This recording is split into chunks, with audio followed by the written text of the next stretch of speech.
Light ഹൗസിൻ്റെ പുതിയ എപ്പിസോഡിലേക്ക് ഏവർക്കും സ്വാഗതം. അച്ഛനും മകളും സ്വീകരണമുറി വൃത്തിയാക്കുകയായിരുന്നു.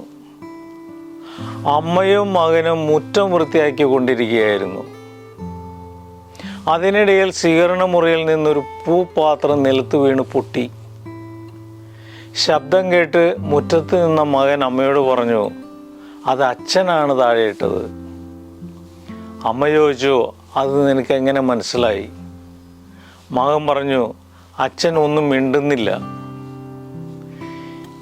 തെറ്റ് ചെയ്തതിനെക്കുറിച്ച് ചോദ്യം ചെയ്യാൻ കഴിയാത്ത സാഹചര്യം ഉണ്ടാകുമ്പോൾ അതിനുമേൽ ഒരിനം നിശബ്ദത നിലനിൽക്കും.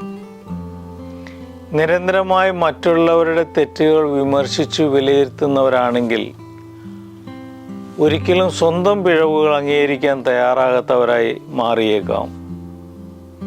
മറ്റുള്ളവരുടെ തെറ്റുകൾ തിരുത്താൻ ശ്രമിക്കുമ്പോൾ സ്വന്തം പിഴവുകൾ നിസ്സാരമായി തോന്നുന്നിടത്താണ് നീതിയും ന്യായവും നഷ്ടമാകുന്നത്.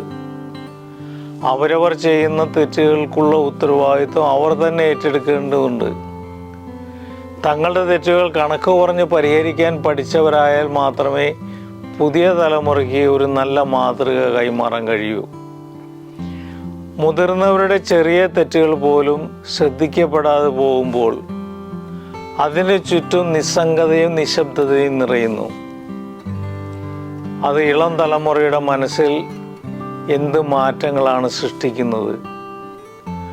ഒരു പ്രായമുള്ള ആളിൽ നിന്ന് ഒരിക്കലെങ്കിലും ഒരു സത്യസന്ധ ക്ഷമാപണം കേൾക്കാനാകുമെങ്കിൽ അത് കേൾക്കുന്നവൻ്റെ മനസ്സിൽ വലിയൊരു മാറ്റത്തിന് തുടക്കമാകും.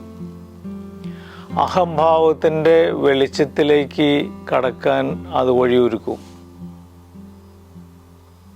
തെറ്റ് ചെയ്യുമ്പോൾ ഭയം കൊണ്ട് നിശബ്ദരായേക്കാം.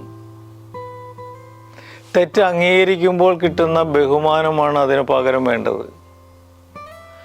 അംഗീകരിച്ച തെറ്റുകൾ അപ്രത്യക്ഷമാകും, അംഗീകരിക്കാത്ത തെറ്റുകൾ ആവർത്തിക്കപ്പെടും.